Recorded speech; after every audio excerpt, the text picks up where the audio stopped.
पिछले कुछ टाइम से इंटरनेट पे बहुत कुछ हुआ एंड उसको लेकर बातें करनी भी थी। But of course back to back इतनी चीजें हो रही थी, पर्सनल और प्रोफेशनल दोनों लाइफ में, मुझे टाइम नहीं मिला। एंड इसी बीच हुआ हेनरी कैविल का कमबैक एज सुपरमैन। बट बंदे ने गेराल्ट का कैरेक्टर छोड़ दिया। क्यों यार? एक पल में इतनी खुशियां, दूसरे पल में सब छीन लिया। बट अच्छी बात यह है कि हेनरी कैविल ने सीजन 3 का पूरा काम निपटा के अपने काम को क्विट किया है। मतलब हाँ, जो नेक्स्ट सीजन आने वाला है उसमें हम हेनरी कैविल को ही देखने वाले हैं। बट सीजन 4 के लिए क्रिस हेम्सवर्थ के भाई लियम हेम्सवर्थ को चुना गया। And one more thing, Thor के ऑडिशन में भी अगर सब कुछ सही चलता तो एज थॉर हमें क्रिस हेम्सवर्थ नहीं बल्कि लियम हेम्सवर्थ दिखने वाले थे। बट खैर, वो तो रही भूतकाल की बातें। हम आते हैं प्रेजेंट में, जहां कुछ दिनों पहले हेनरी कैविल ने एक पोस्ट की जिसके अंदर एज गेराल्ट अपनी रिटायरमेंट एंड लियम हेम्सवर्थ को अपनी जर्नी में जोड़ने के लिए सारी बातें हेनरी कैविल ने बयां कर दी। मुझे भी शौक लगा कि भाई ये कर क्या रहा है। बट सोचने वाली बात है, ऐसा हुआ क्यों? जहां इस पोस्ट को पढ़ के तो ऐसा लगता है मानो हेनरी कैविल बस मूव ऑन करना चाहते हैं। बट भाई, ये बात इतनी सिंपल नहीं है, क्योंकि मैंने हेनरी कैविल की फैक्ट वीडियो में बताया था कि लिटरली गेराल्ट के रोल के लिए हेनरी कैविल ने भीख मांगी थी। वो इस गेमिंग सीरीज के इतने बड़े फैन थे कि इस रोल के लिए वो बहुत ज्यादा डेस्परेट थे। इवन कि अपने शुरू के इंटरव्यूज में हेनरी कैविल ने क्लियरली बोला था कि वो विचर के साथ एटलीस्ट 7 सीजन तक रहना चाहते हैं। फिर इतनी जल्दी क्यों? उसका एक बहुत बड़ा रीजन जो मुझे समझ आता है, उसके बारे में थोड़ा रुक के बात करते हैं। बट जिन जिन को लगता है कि भाई सुपरमैन के कमबैक के लिए हेनरी कैविल ने गेराल्ट के कैरेक्टर को क्विट कर दिया, Can you shut the fuck up? तो अब बातें हैं मुद्दे की बात पे।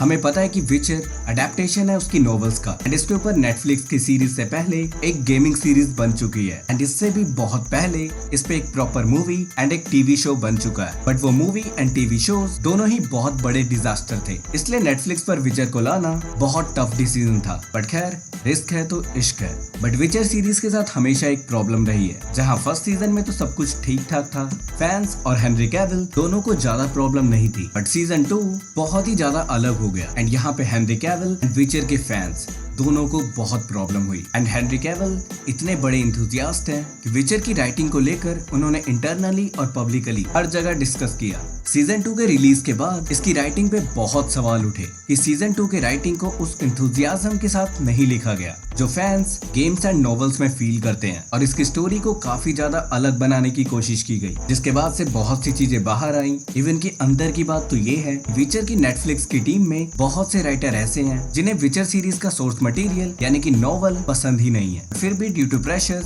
अपनी जॉब बचाने के लिए वो काम कर रहे हैं, या मैं कहूँ करवाया जा रहा है। बट खैर, मैंने तो बुक्स पढ़ी नहीं बट गेम्स खेली है एंड हाँ, गेम की स्टोरी इससे तो ज्यादा रफ है। बट फिर भी मुझे एज फैन विचर की लाइव अडेप्टेशन बहुत पसंद आई। मैंने देखा है कि गेम्स का हाल मूवीज में क्या होता है, चाहे बात करें रेजिडेंट एविल की या फिर अनचार्टेड की। उनके कंपेयर में ये बहुत सही है। बट जो नोवेल के हार्डकोर फैंस हैं उनको ये बात पची नहीं। फैंस का मानना है अगर आपने चेंजेस किए हैं तो इस बात को मानो, ना कि अपनी सीरीज को एज अडेप्टेशन प्रमोट करो। मुझे एग्जैक्ट तो नहीं पता बट सीजन 2 के 90% के साथ नोवेल का कुछ लेना देना ही नहीं है। इन्होंने अपने टेंजेंट पे अलग स्टोरी बना दी है जो कि नोवेल के हार्डकोर फैंस को बिल्कुल पसंद नहीं आई। एंड फैंस शुरू से ही हेनरी कैविल को लेकर बहुत खुश थे क्योंकि ये बंदा गेमर है। इवन कि विचर के टीम मेंबर्स ने भी ये कई बार बोला है, जितना हेनरी कैविल को विचर के बारे में पता है उतना शायद क्रिएटिव टीम को भी नहीं पता था। तो यहाँ से आप उसके एंथुजियाज्म को समझ सकते हो। वो बंदा अपने रोल के लिए कुछ भी कर सकता था। इवन कि नोवेल के फैंस ने भी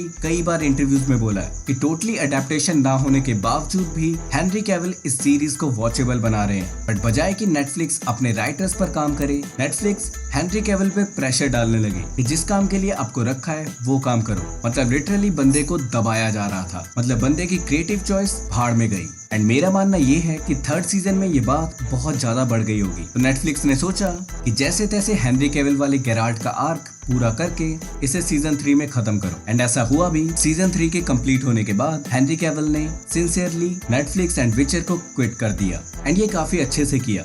कोई कंट्रोवर्सी करके निकलते तो ऑब्वियसली उनको प्रॉब्लम होती। बट द थिंग इज कि अब क्या, क्योंकि नेटफ्लिक्स को जहां चेंज करने की जरूरत थी यानी कि अपनी राइटिंग ब्लॉक्स में, उसकी बजाय वो एक्टर पे प्रेशर डाल रहे हैं। विच मीन्स कि चाहे हेनरी कैविल हो या लियम हेम्सवर्थ, बैक एंड में वही काम चलेगा। मैं नहीं चाहता कि इतनी ग्रेट सीरीज मुझे बहुत पसंद है विचर, आगे चलकर उसके साथ कबाड़ा हो जाए, क्योंकि ऑब्वियसली अगर आप सोर्स मटेरियल के साथ रहोगे तो वो कहीं ना कहीं आपके लिए अंधेरे में टॉर्च का काम करता है। एंड जीओटी के साथ क्या हुआ हम सबको पता है। तो गाइज ये था मेरा छोटा सा अनुमान, जो मुझे लगता है कि हेनरी कैविल के क्विट करने का एक बहुत बड़ा रीजन होगा, या मैं कहूँ इकलौता रीजन होगा।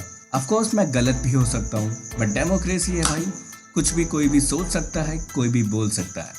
वैसे अगर आपको हेनरी कैविल की जिंदगी से जुड़े फैक्ट्स जानने हैं तो लेफ्ट वाली वीडियो वरना राइट वाली वीडियो पे क्लिक करें। मिलते हैं अपने किसी और वीडियो में।